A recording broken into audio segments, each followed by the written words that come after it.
Water. Crucial for human life, yet so many of us live distant from it. It's not that we don't need it anymore. The modern world just quickly ran away. For 5 years, I've made it my mission to bring water back to as many people as possible. There's something special about turning a bleak yard into a thriving ecosystem. When an Army veteran called, wanting a tranquil getaway in his own backyard, it wasn't even a question. I was in. There was just one problem. In the peak of fall maintenance season, my crew was busy. It would be up to me to build his oasis. So we are getting the trees out, moving everything. We are getting this area prepped. So this is where our basin is gonna be. We're gonna have a pondless basin right here. Waterfall coming down here, it's gonna split and it's gonna go up, and we're gonna build that waterfall up, and then we're gonna put all the landscaping back in. It's gonna look great. The gentleman in the red shirt is our client Michael, who wanted to help as much as possible. I also had part of the crew helping me here and there. Other than that, I was alone. The first step installing upon this waterfall is digging the basin. The excavator helped break through the tree roots, but we still had to shape it by hand. We installed the rubber liner, which keeps the water in. These big crates are called aqua blocks. The aqua blocks make up the volume of our underground reservoir. We've got our basin set, so that's set for the most part. Still need to put pebbles on it. There's a couple more adjustments we need to make. But then you can see here, up the waterfall, we got a lot of dirt piled up, but we're gonna need more.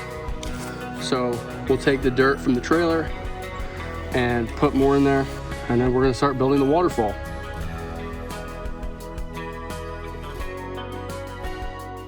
Here we are at the rock place, Rock, Stone, and Sand Yard here in Lorton, Virginia. And we're gonna get some of these boulders here.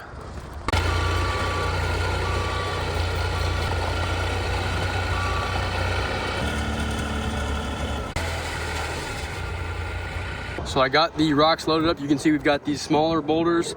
We've got these pebbles here. So we are ready. We have all the stone we need for this job, and we're gonna get back to the job site. You can see the armies in the sky.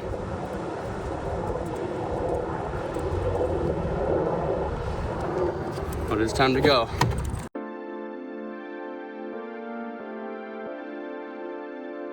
I made it back to the job site and kept working.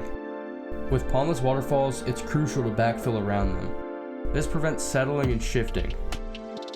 For this project, I'm using 2 separate liners, one for the basin, one for the waterfall. I'm able to overlap them like shingles on a roof and use gravity to keep it from leaking.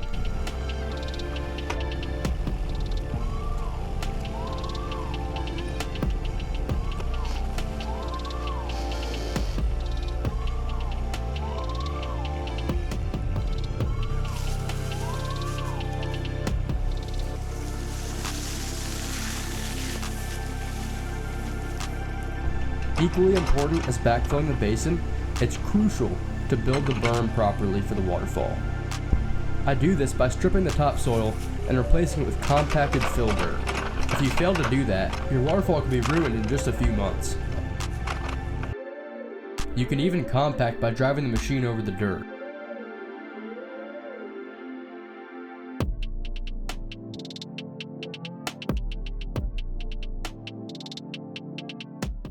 Boulders can be really heavy, so I use the excavator to save my back. Building waterfalls is like art, and rocks are like paint, and every good artist prepares his paint before he starts. Each rock I grab speaks to me in a different way. The whole time I'm thinking about where each rock is destined to go. Because water flows over the lowest point, you've got to guide it where you want it to go. This stage is the most fun because everything starts to come together like a puzzle. It's very different from traditional construction because instead of making everything square and equal, we're simulating nature, which is anything but square and equal. While it may sound easy, simulating nature is something that we humans can never master, but you can bet we're gonna try. We always start building from the bottom up. This lets us properly size each drop and set the stones into the hillside so they appear natural. So we are making progress on this waterfall here. We are working on getting more elevation. We got our lowest fall, and then it sort of splits off, and it's gonna split up to a pool right here. And then this is where it truly splits because it's gonna go into 2 separate spillways. The plan with this stump is that it's going to sort of split the water. So we're gonna have water going on either side of it. Now I'm gonna get underlayment put down before I actually set this up, just because you don't want one of those spikes right there to break the liner. But you can sort of picture it now, how nice that's gonna look when it's sort of embedded down into the waterfall. Here we are at the end of day 2. Yesterday we got most of the basin completed. Today we started placing some boulders. We got a good bit of our waterfall up, but we had a lot of issues with hitting stumps. So we spent a long time chipping away at a stump, but overall it was a good day. So we're gonna keep at it. We'll be back later this week. With the building process having so many steps, you can probably imagine that missing one could be detrimental. One of the ways we're able to limit the risk is by using geotextile underlayment to protect the liner. Ironically, if you don't do it right, this can actually cause a leak. If you don't trim the internal underlayment, it can wick water out of the whole system. We're starting on this stacked slate wall. That's gonna look really nice. And then we've made it up to where the liner splits. So we got the stump in, and my favorite part about this whole thing is this curved rock. Water's gonna sort of flow over that at a curve. It's gonna hit this stump. It's gonna sort of come through and then bounce down into this pool right here. Then we got this big boulder right here. Water's gonna sort of flow over that into this pool as well. So this is gonna be the absolute coolest part of the entire thing. So we're moving right along. That slate wall, that's done now. We're gonna have a little bit of planting space behind it, so that's gonna be awesome. And then you can see JD, he's working on another slate wall right there. That way you get multiple, so that'll be awesome. I've been working on this right side over here. So we're splitting, and this is gonna go up to a spillway. We're gonna try to get some views to the right. So it's gonna sort of come that way. Then we're gonna do the opposite on that side. So that way we get views on both sides. We're gonna put some plants in this area. So I'm thinking a creeping plant would be awesome. You know, something that stays low, doesn't block the view, but sort of fills in this space and like creeps down the rocks. I've got a bad habit where I'll get intertwined into a project and I'll start throwing things in for free. I got so excited to make this project perfect that I bought more rocks, made the waterfall longer, threw in the stump, threw in the stacked slate walls, and even more. It may be a bad habit, but it sure made for a good project. For the most part, we've got all the rocks placed for the actual waterfall. So this is the layout. You can see they both start in these 2 pockets here. They got the spillways. There's still edge work that needs to be done. Obviously, there's still a lot of stones that need to be placed. Plumbing still needs to be done, but generally the layout is here. If you've ever seen a waterfall that looks like a volcano, you know how important it is to make the berm look natural. Even though we've got limited space, our goal is to make it so that it doesn't drop straight off from the sides. We use plants and boulders to break up that hillside and blend that edge. One of my favorite things about water features is that they actually look better over time. As the plants grow in and conceal those boulders, this will look incredible. I like to put taller plants near the back. This preserves the view, and it also breaks up that bump, so it almost looks like the stream comes out from behind some plants. I always budget extra rocks, so there's a few left over to put in the landscape. It may seem insignificant, but humans have a sixth sense for detecting what seems unnatural.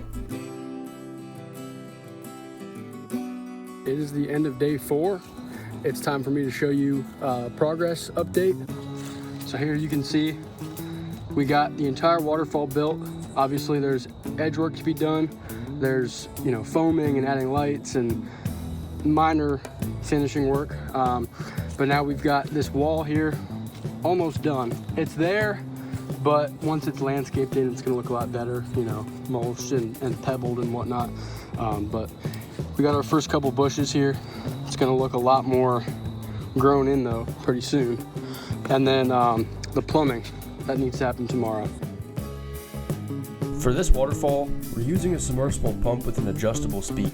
It's made by Aquascape and it allows us to switch from about 4,000 to about 7,000 gallons per hour of flow. For this range, 2-inch pipe is ideal.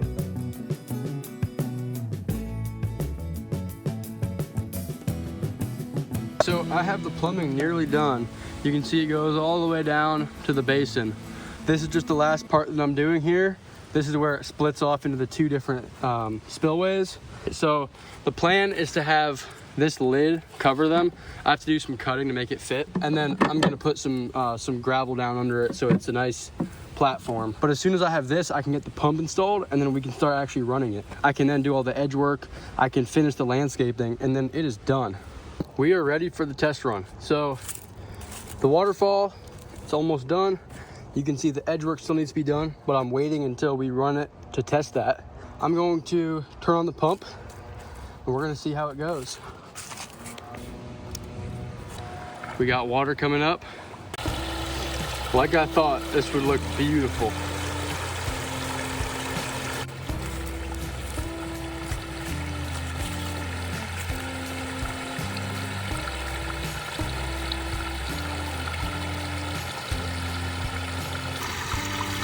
What do you think?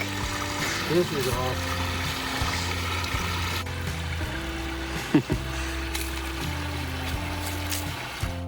Here we are, it is day 6 and we've made a lot of progress here and today should be our last day. You can see all we have to do, tuck some edges, finish up this front basin part, make our little dry stream bed, plant our plants, and that'll be about it. A really cool feature you can have with Pondless waterfalls is an autofill valve. To install it, I'm tapping into the irrigation system. When the sprinklers come on, if the water level's low, it'll automatically fill it back up. While we build it carefully to ensure it doesn't leak, evaporation can slowly take your water. The autofill valve delivers peace of mind. Now that I've ran water through and confirmed there are no leaks, I can tuck the edges and finish up the final details. This is when the waterfall goes from looking like a mess to looking incredible. Just checking in. You can see I've made a lot of progress. I've got all these plants planted. I've got the edge tucked all the way up this way. And man, is this looking good. I mean, I could picture that just out in the woods, you know, a natural stream, and it's right here in this backyard. So the idea, this is flocks. This is gonna sort of spread along the ground. So this whole area should sort of get filled in, as well as that little island there in the middle. So that should look really awesome. And then we got some nice little grasses. Those just, you know, give it some character. But I'm just loving this stream. The water cleared up so nicely. All the colors are just looking awesome. Another check-in. The mulch, it's looking awesome. I'm gonna get the pebbles filled in over that cover. But man, this thing has come a long way and it's looking incredible.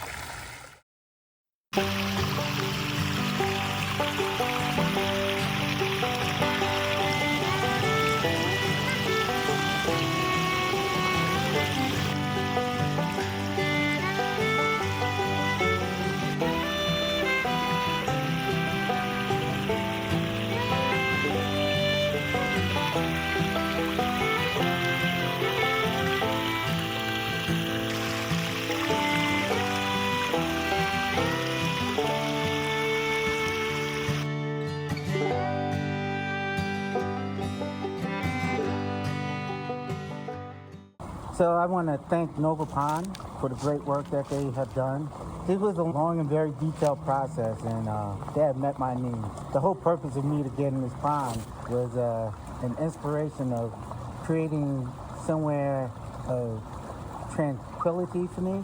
After serving in the military for over 27 years and over 5 deployments into Iraq, I didn't have much time to think about anything except my soldiers, my family, and just getting back home.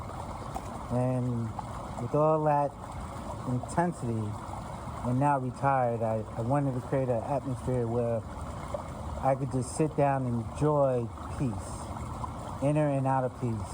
For a person that likes to exercise and hike and seeing waterfalls and ponds and streams, I always found them relaxing. So I came up with the idea of a pondless waterfall in this case. Just listening to the sound is very peaceful.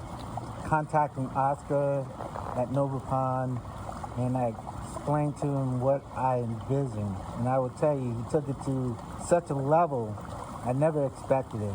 He has a beautiful mind, and he's constantly working. And when we did the first dig, him and his team, he started getting that vision, and that vision continued to grow and grow and grow.